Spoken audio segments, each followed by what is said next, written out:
하나님의 말씀은 요한복음 16장 7절에서 13절까지 말씀을 교독합니다. 그러나 내가 너희에게 실상을 말하노니 내가 떠나는 것이 너희에게 유익이라. 내가 떠나가지 아니하면 보혜사가 너희에게로 오시지 아니할 것이요 가면 내가 그를 너희에게로 보내리니. 그가 와서 죄에 대하여 의에 대하여 심판에 대하여 세상을 책망하시리라. 죄에 대하여라 함은 그들이 나를 믿지 아니하며 의에 대하여 함은 내가 아버지께로 하니 너희가 다시 나를 보지 못하며 심판에 대하여라 함은 이 세상 임금이 심판을 받았음이라. 내가 아직도 너희에게 이를 것이 많으나 지금은 너희가 감당하지 못하리라. 다 같이 합독합니다. 그러나 진리의 성령이 오시면 그가 너희 모든 진리 가운데로 인도하시리니 그가 스스로 말하지 않고 오직 들은 것을 말하며 장대의 일을 너희에게 알리시리라. 아멘. 말씀의 제목은 보혜사 성령이 오신 이유라는 주제가 되겠습니다. 하나님은 영이십니다. 영은 보이지도 않고 볼 수도 없고 만져질 수도 없습니다. 그러나 권능과 능력과 파워, 힘과 또한 은혜 시대는 인격으로 나타나시는 하나님의 영이라. 비영성, 비물질로 되어 있기 때문에 느낄 수만 있습니다. 체험할 수 있고 경험할 수 있는, 보이지도 않고 볼 수도 없고 만지지도 않는데 인격의 영으로서 또 힘, 파워, 전능자의 힘으로 우리에게 느낄 수 있도록 역사하시는 분이 하나님은 영이시라, 이렇게 말씀합니다. 하나님의 영을 우리가 잘 분별해야 신앙이 건강합니다.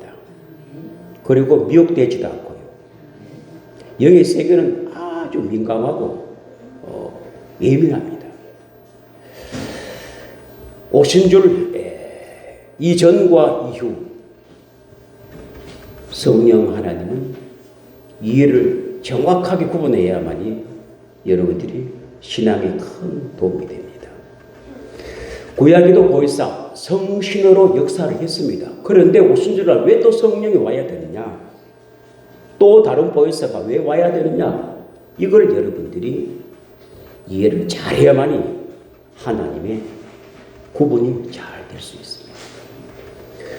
구약에는 성신 하나님이 역사를 했습니다. 여호와의 영, 하나님의 영, 아버지의 영. 이 영은 보편적이가 않았습니다. 일반 백성들에게는 임하지가 않습니다. 오직 왕, 기름 부은 자에게만, 선지자, 예언자, 제사장, 사사들, 하나님의 뜻을 이루기 위하여 어떤 도구를 서기 위해서는 기름을 부을 때 성신이 임재가 임합니다. 그런데 성신은 우리에게 임재를 하시는데 감동, 감화, 외주입니다. 내주가 안 됩니다. 구약에는 인격으로 역사를 하지 않습니다. 왜? 내주가 안 되기 때문에. 파워, 힘, 표적, 불로, 바람으로 이런 초자연적인 이런 힘으로 가지고 역사를 하시는 분이 성신, 여호와의 영, 하나님의 영. 그러나 오순절날 성령이 임하신 그 성령은 아들의 영, 주의 영, 양자의 영, 그리스도의 영, 예수의 영. 이 영은 우리에게 임재가 일어날 때 감동, 감화, 내주가 일어납니다. 이게 또 다른 보혜사입니다. 보혜사가 둘이 아니라 한 분인데 하시는 기능이 달라서 또 다른 보혜사를 보내준다. 이전에는 그 보혜사 성령은 임재가 일어나도 감동감화 외주입니다. 외주. 영을 입었다. 바깥에서 역사하는데 안에 역사하는 것 똑같이 느껴집니다. 지금도 신학에도 마찬가지입니다. 성령이 내주하는 사람이 있고 외주하는 사람이 있습니다. 외주하는 사람은 그때만 불같이 뜨겁지만 그 자리를 공간을 벗어나면 원래대로 돌아가 버립니다. 왜? 그 영이 그때 역사를 했다 이 말이에요. 외주했기 때문에. 외주는 옷을 입었다가 벗었다가 하듯이 성신은 그렇게 역사를 하신다. 그래서 사울 왕은 성신이 임할 때는 충만한 왕으로서 사역을 잘했습니다만 버림을 당할 때는 성신이 떠나 악신이 임하여 번뇌하는 것을 다윗이 너무나도 눈으로 목격했기에 다윗도 범죄할 때 시편에 고백하듯이 나를 정한 마음으로 창조하시고 정직한 영을 부어주시고 주의 성신이 나를 떠나지 않게 하옵소서. 그 성신이 떠나면 끝나버리는 겁니다. 그래서 그 이야기는 아주 이유미 있는 하나님이었습니다. 그러나 오순절의 성령은 아들의 영, 주의 영, 그리스도의 영, 양자의 영, 예수의 영, 그 영은 감동감화 내주가 됩니다. 그 이야기는 외주로 있을 때는 하나님의 성전이 땅에 바깥에 젖소로 임하고 있었습니다만은 오순절은 성전이 바깥의 성전이 아니라 우리 안에 모든 것이 우리 안에 다 들어옵니다. 성전 모든 것이 우리 안에 다 왜? 주님이 우리 안에서 역사를 하신다. 믿는 자 안에서 역사를 하신다. 그 성령이 또 다른 보혜사. 보혜사라는 것을 여러분들이 이해를 잘해야 됩니다. 보혜사라는 것은 하나님의 직감, 직위, 직분입니다. 하나님도 어떤 직분을 가고 일을 하시는 분이에요. 왜? 불법자가 아니기 때문에. 사람도 그렇지 않습니까? 모두가 직분을 갖고 일을 하지 않습니까? 대통령 직감이 뭡니까? 대통령이라는 직감을 갖고 나라를 다스리고 통치하는 5년을 임기를 마치지 않습니까? 국무총리도 마찬가지지 않습니까? 그 직감을 받을 때 국무총리지. 직감이 없는 사람이 나를 국무총리를 하면 그건 불법자가 되는 거예요. 장관도 마찬가지입니다. 장관이라는 직감을 갖고 나라에 봉사를 하지 않습니까? 국회의원도 그렇고 사회도 마찬가지 아닙니까? 기업에도 회장, 사장, 전무, 이사, 상무, 부장 등등등등 자기의 직분을 갖고 회사에서 일을 하지 않습니까? 그 직감이 없는 자가 일을 하는 것은 불법자가 된다. 교회도 마찬가지 아닙니까? 목사가 목회를 하는 것은 목사의 직감을 갖고 목회를 해야지 아무리 잘해도 목사의 직감 없이 목회하는 건 그건 불법입니다. 불법을 행하는 자 나 너는 모른다. 여러분도 장로, 권사, 집사 직분을 갖고 주 일을 하는 겁니다. 직분도 없이 일하는 건 그건 불법입니다. 아무리 일해 보십시오. 너는 나를 모른답니다. 왜? 직분도 없이 일했잖아요. 그래서 여러분의 직분이 얼마나 중요한지 모릅니다. 주 일을 할 때 직분 없이 일하는 건 전부 다 아무리 태산같이 해도 불법이에요, 불법. 그래서 내가 주의 이름으로 일을 했고 뭘 했는데 나는 너를 모른다. 불법을 행하는 거죠. 하나님도 그렇습니다. 이 땅에 사람도 이런 직감, 즉 일을 하듯이 목사가 직분을 갖고 일을 하듯이 여러분도 직분을 갖고 일하지. 최초에 하나님도 직분을 갖고 일을 하셨다고. 창조주, 전능자, 여호와야는 직분을 갖고 일을 하신 거예요. 성자 하나님은요, 구속주, 그리도록 일을 하시는 겁니다. 성령 하나님은 어디요? 증거주로서 보혜사로 일을 하신대.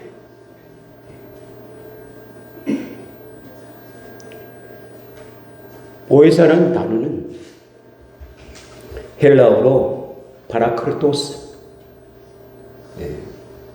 위로자, 돕는 자, 상담자, 가르치는 스승. 이건 비본질입니다.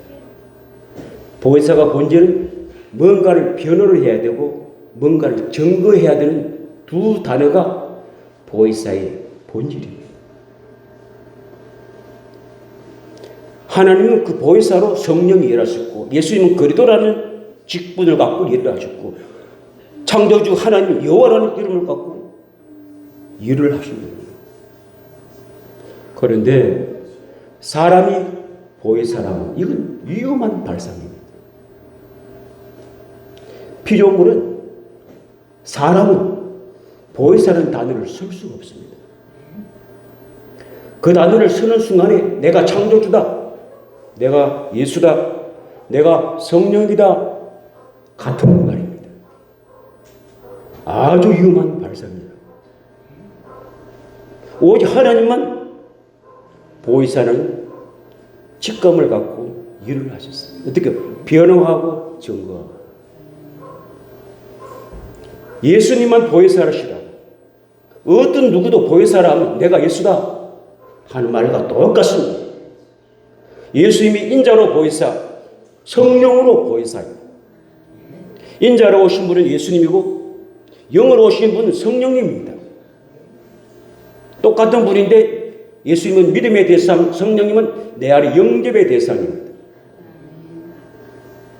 이걸 잘 구분하고 신앙생활을 해야 합니다. 그 성령은 보혜사라는 것은 예수님이 보혜사라는 것은 변호를 무엇을 변호하고 무엇을 증거하는가? 우리를 변호하고 증거하십니다. 우리 죄인들을 변호하시고 증거한다. 마귀와 하나님은 우리의 죄를 심판을 하지만 그 죄 때문에 죽을 수밖에 없지만 예수님께서 변호합니다. 그 죄를 2000년 전에 십자가에서 내가 대속하여 그 죄가 내게 와서 내가 지불했고 내 을을 이 사람에게 주었으니 그는 죄인이 아니오 의로운 자라고 죄를 변호하고 을을 증거하신다. 그래서 우리를 어렵다고 취해 주시는 것입니다. 그러나 보혜사 성령이 오시면 오늘 본문의 말씀같이 죄에 대하여, 의에 대하여, 심판에 대하여 책망하시라, 견책하시리라. 성령님이 이 땅에 오셔서 해야 할 일이 죄에 대하여, 의에 대하여, 심판에 대하여 이 세 가지를 하시는 일이다. 죄에 대하여 하면 예수님을 믿지 아니함으로 죄가 그들입니다. 죄 때문에 멸망으로 가는 것이 아니라 예수님의 안 믿음으로 멸망을 가는 겁니다. 아무리 자기가 어렵다 하더라도 이 땅에 아무리 자범죄가 없다 하더라도 예수님 안 믿으면 인류의 조상 아담으로 원죄로 지음으로 온 인류가 죄성이 있어 그 죄를 하나님이 기억한 것을 예수님이 믿음으로 죄를 씻어주고 흰눈같이 기억을 없게 하시는 예수의 그들을 믿어야만이 그 죄가 사함받지 예수를 믿지 아니하면 그 죄는 그대로 우리 안에 있습니다. 그래서 인류의 죄인과 하나님의 언약이 뭡니까? 하나님의 어린 양 예수 그리스도를 믿음으로 죄를 사해 주신다는 그 죄를 성령이 오셔서 천명을 하십니다. 인류 죄 때문에 지옥 가는 것이 아니라 예수님을 믿지 아니함으로 멸망으로 가니 주 예수를 믿어라. 의에 대하여 그는 죄가 없는 분이요 인류의 죄를 위해 죽으신 분이기 때문에 그가 사흘 만에 부활하시고 그는 썩지 아니했다 하고 성령이 오셔서 변호하고 증거를 하죠. 심판에 대하여라. 이 세상 마귀가 이미 심판을 받았으니 이제는 집행만 남아있다. 불법자다.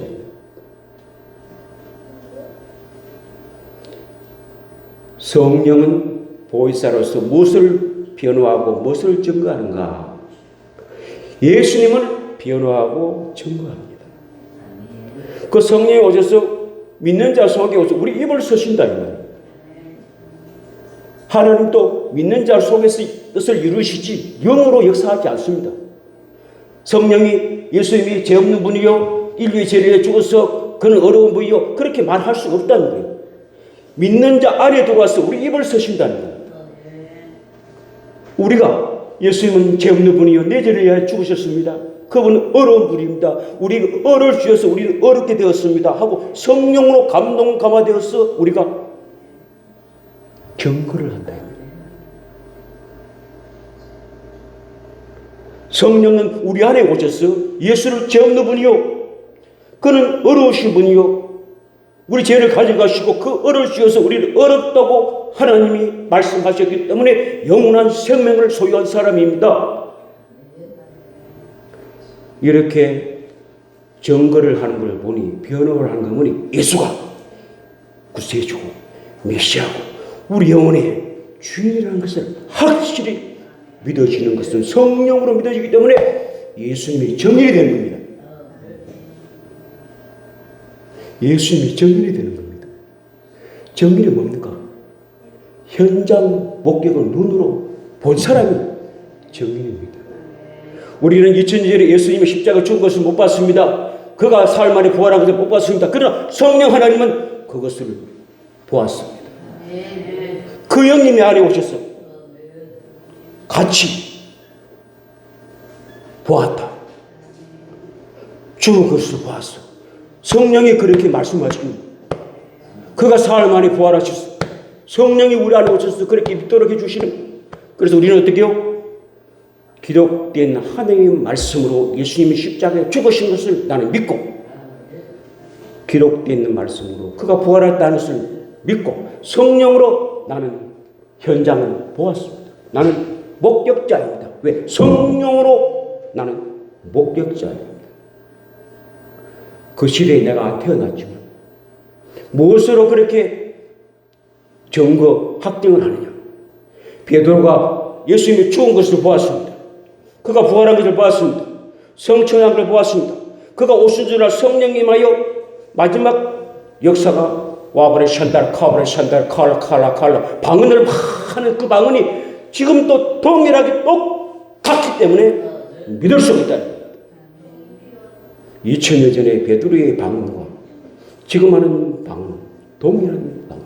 마지막 주님의 역사가 일어난 것을 보니 그 역사가 나에게도 일어나는 걸 보니 그 안 봐도 그냥 믿어지고 본 것보다 더 확실해지는 겁니다. 이게 성령 하나님 오셔서 우리에게 변호하시고 증거하십니다. 그러므로 여러분들은 보혜사 성령 할 때 잘 분별하여 믿음으로 가지고 계시기를 바랍니다. 제가 보혜사에 대하여 정의를 정확하게 내려놨기 때문에 여기에 뭐 왔다 갔다 하면 죽음밖에 없습니다. 성령 해방적으로 죽습니다.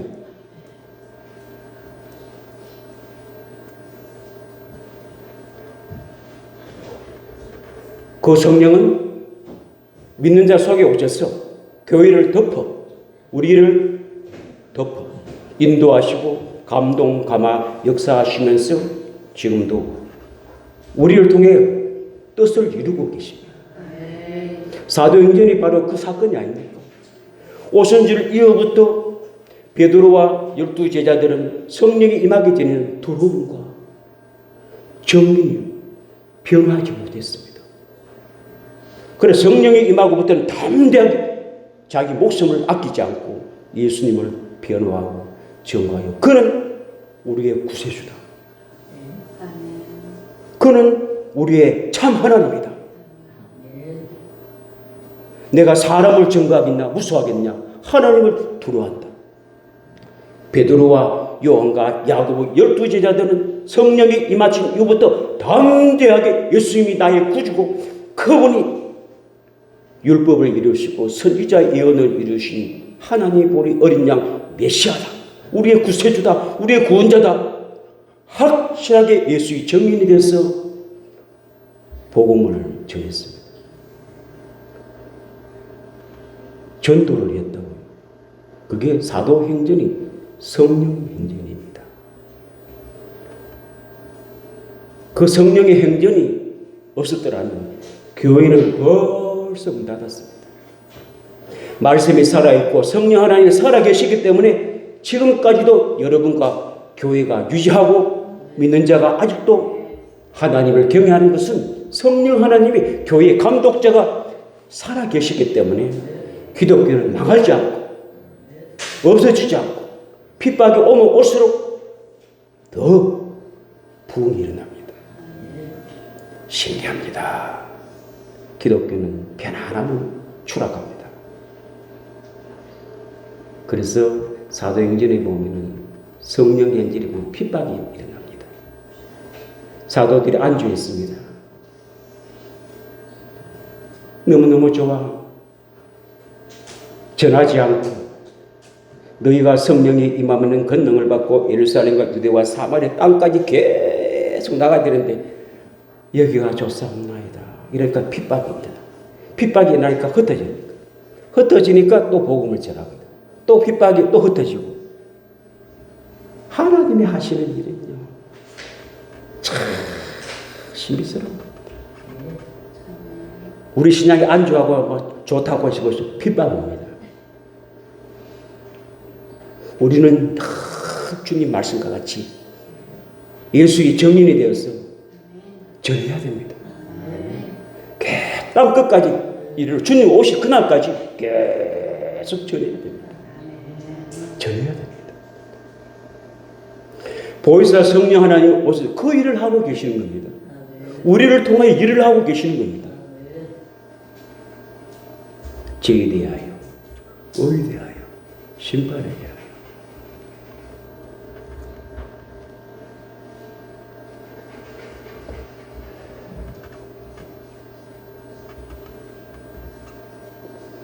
진리의 성령은 거룩한 영입니다. 조잡한 영이 아닙니다. 기독교의 사람들이 뭐 성령으로 한다 하는데 뭐가 보면 조잡스럽고 뭔가 질서가 없고 성령이 아니에요.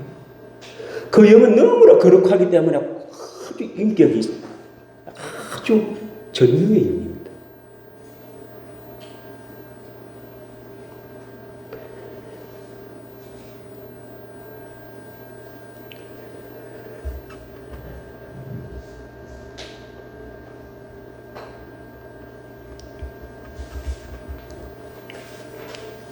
보혜사 진리의 성령은 불과 같이 바람같이 역사하시는 하나님이십니다. 복음의 꽃을 피우려고 믿는 자를 충동시켰어요. 계속 하나님의 뜻을 이루자 하는 거예요. 그래서 그것도 인격의 영이기 때문에 우리가 어떻게 해요? 예스, 노 하면 예스 하면 쏘고 노 하면 안 씁니다.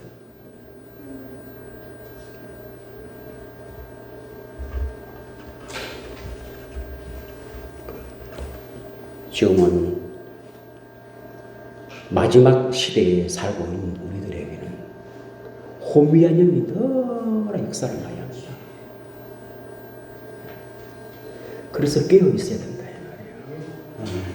이 시대는요, 기도 안 하면 다 죽습니다. 기도해야만이 살아남습니다. 기도가 나를 지키는 거예요. 내 가족을 지키는 거예요. 자신도 지키고 내 가족도 지키고 내 직계 가족을 지키면 내 주위의 사람을 다 기도로 지킬 수 있습니다. 이 시대에는요, 기도하지 못하도록 하는 혼미한 영이 얼마나 종교의 영이 장악했어요. 기도의 불씨가 다 꺼져가지 않습니까? 우리나라 기독교가요, 부흥이 될 때 기도의 불씨가 확 기도원마다 사람이 꽉꽉 찼습니다. 지금 어떻습니까? 전부 관대하지 않습니다. 종교의 영이 덮었습니다. 그냥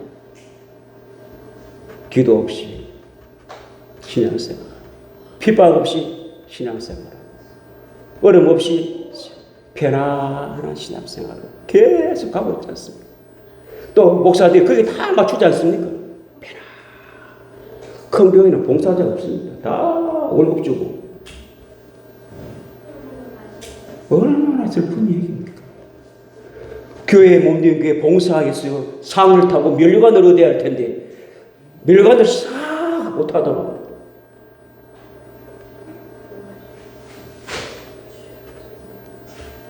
이 시대에는 깨어있는 종들이 나와야 됩니다. 차세대가 나와야 된다고.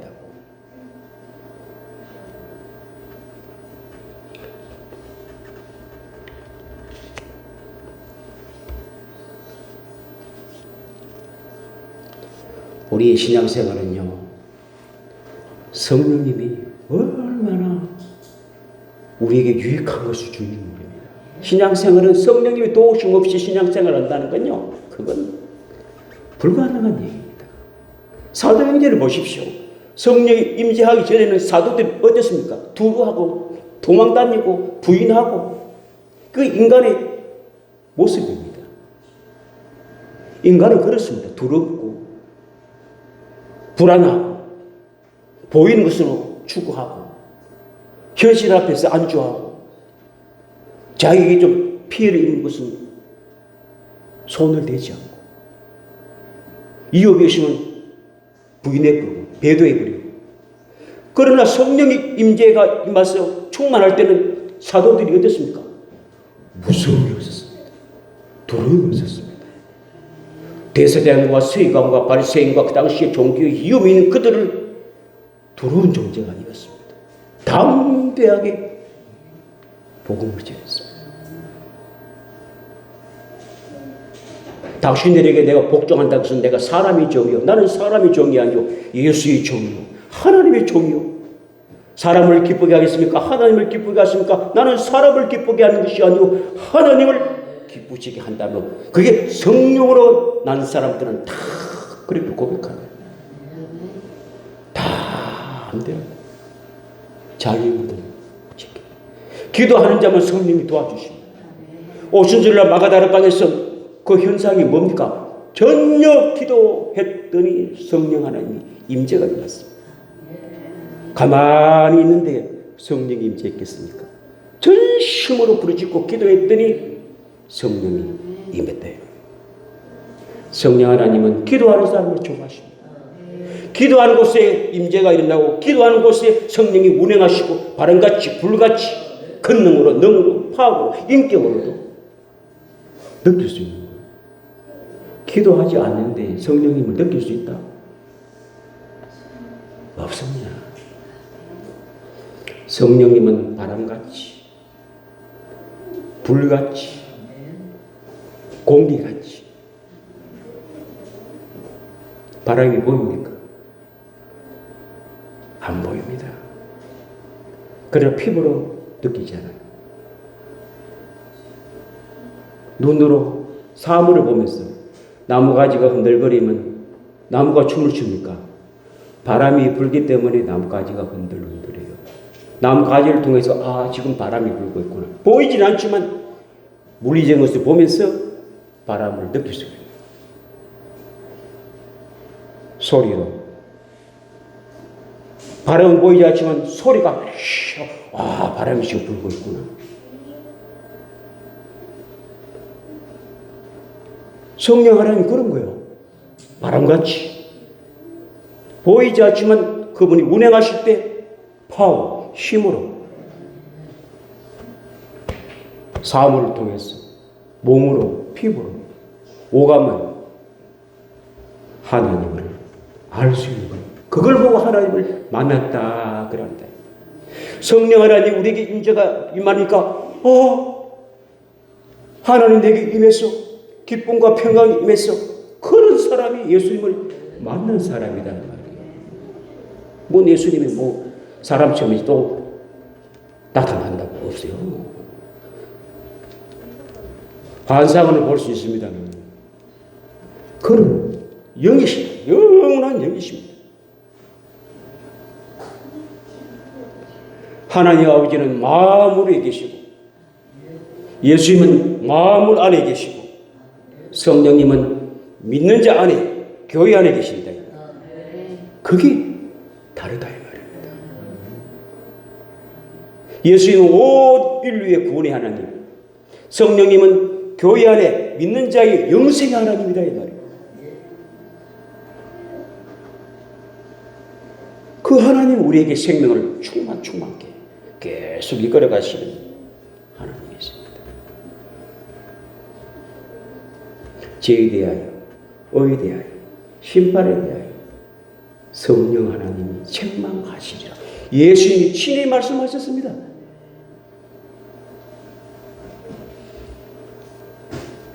예수님은 진리의 하나님이시기에 누구에도 변호 증거를 받지 않습니다.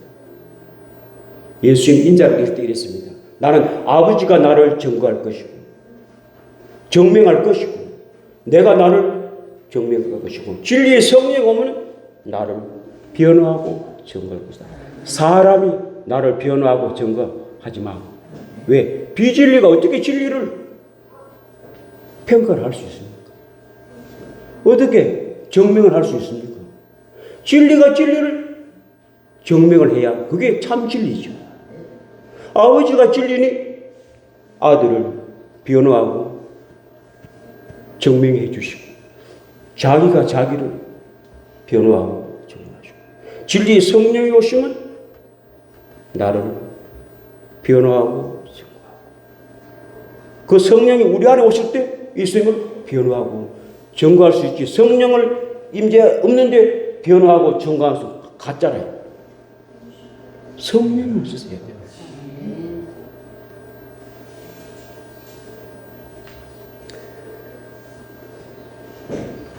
말씀을 한번 확인해 볼까요? 요한복음 8장 18절의 말씀을 여러분 눈으로 확인을 좀 해야 돼요. 그래야 18절의 말씀을 다 같이 읽어봅니다. 요한복음 8장 18절의 말씀을 읽어보겠습니다. 시작. 내가 나를 위하여 정언하는 자가 되고 나를 보내신 아버지도 나를 위하여 정언하시느니라. 15장 26절에 봅시다. 15장 26절의 말씀입니다.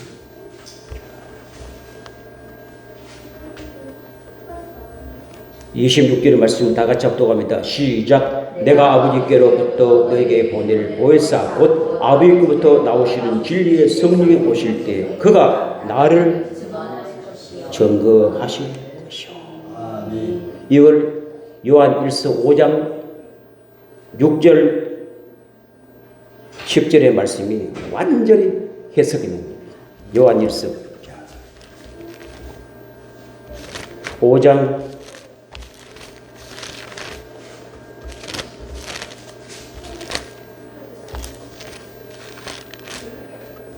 6절에서 12절까지의 말씀을 읽어보겠습니다. 좀 분량이 많습니다만 아주 중요한 말씀이기 때문에 그렇습니다.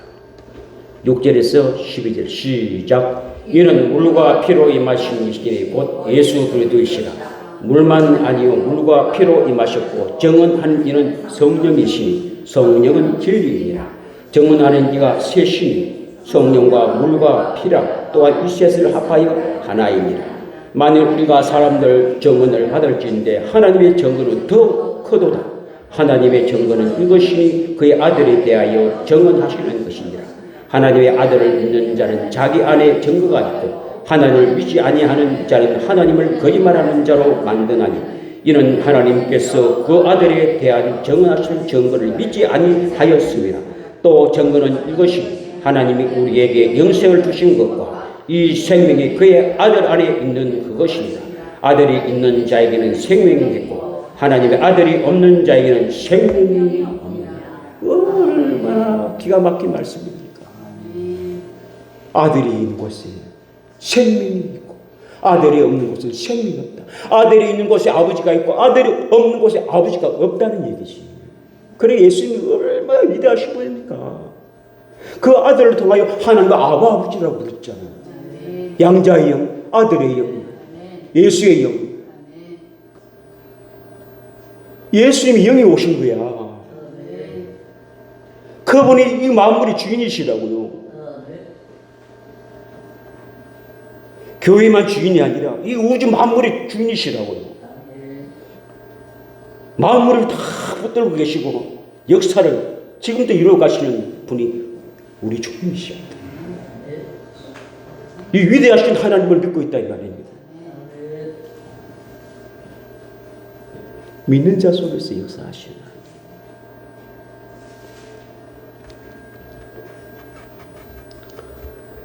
성령님께 늘 감사하십시오. 저는 191장 성령이 오셨네요. 제가 처음 기독교로 왔어요. 내가 매일 기쁘게 순례길을 행하고 그 찬송이 내게 얼마나 나에게 막 좋은지. 내가 처음 기독교 때 보니까 어떤 그 사모님이 대보고 그러더라고요. 찬송 중에 뭐가 제일 좋습니까? 내가 그때 아직 이제 한 기독교 온 지 몇 달 안 됐어요. 그럼 내가 어디 봐도 191장 내가 매일 기쁘게요. 한 불러보라. 그래 내가 불렀어. 그것도 맞지. 그 돼지 목다른 소리로 불렀죠. 그 너무너무 찬송이 막 성령이. 나는 성령님에게 깨어난 사람이거든요. 내가 성령님 때문에 내가 목회길 두는 거예요. 성령님이 확실히 계신다. 함께 하시는. 안 되는 게 없어. 그런데 그 성령님은 나를 초월하지 않는다는 거. 참나 우리 하나님 얼마나 위대하신지. 여러분을 절대로 인격을 지식을 초월하지 않고 그걸 가지고 선다고. 그런데 모르거든요. 왜? 자기 인격 거의 허물도 그대로 쓰고요. 실수도 그대로 쓰고 지식도 그대로 쓴다고. 좀 보완해가지고 멋있게 좀 이렇게 좀 높이가 안 쓰고 그대로. 그래 모르는 거야. 자기도 몰라. 그 하나님이 유명하시다니까요. 나는 좀 서실 때 조금 모르는 단어도 좀 이렇게 바꿔서 쓰면 그대로 써간다고. 그러고 이야. 그래서 전능자라는 거야. 우리 성령님은 살아계십니다. 우리 감독자가 되시고 우리 위로자가 되시고 공급하시고 도우시고 치료해 주시고 그건 우리의 모든 것을 다 공급하시고. 그래서 물어보고 듣고 순종하자. 자성교사가 말이에요. 물어보고 듣고 순종하자. 다윗이 그랬거든요. 다윗이 다 여쭙고 물어보고 듣고 행하고. 그래서 다윗은 우리 하나님이 다 기뻐해. 내 마음이 합한 자요. 며느리가 시어머니한테 사랑받으려면 시어머니한테 내물어봐야 돼. 자기가 시험 똑똑하고 지금부터라면 안 돼. 뭐 잘한 거지만은 시어머니가 못해도 어머님 어떻게 할까요? 얼마나 사랑받는 하십니까? 그런데 어머니는 무시해보고 자기가 막 어머니 그렇게 하는 거 아니야. 내가 이렇게 끝났어.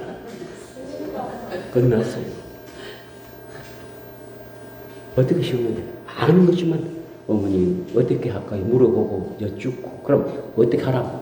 맛있다 맛없다. 시어머니 하라는 거 하면 그 집안에 평화가 임한다. 평화가 임한다. 하늘도 해. 여쭙고 물어보고 듣고 순종할 때 하나님 다 내주신다고.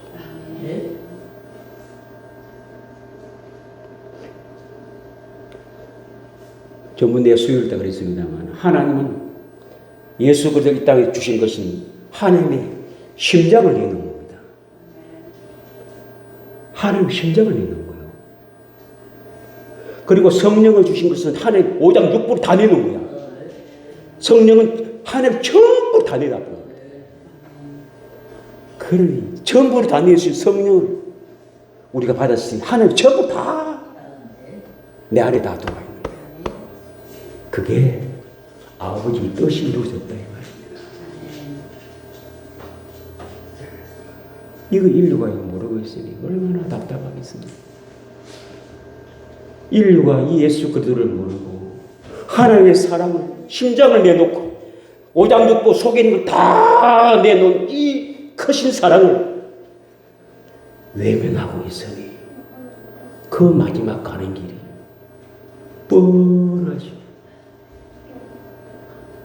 우리는 그 크신 사랑을 받아 하나님을 아버지라고 부르시는 여러분과 우리가 복된 사람이요 앞으로 큰 복을 받을 사람들이라고 믿고 예수님을 죽도록 살아가시기를 주의 이름으로 축복합니다.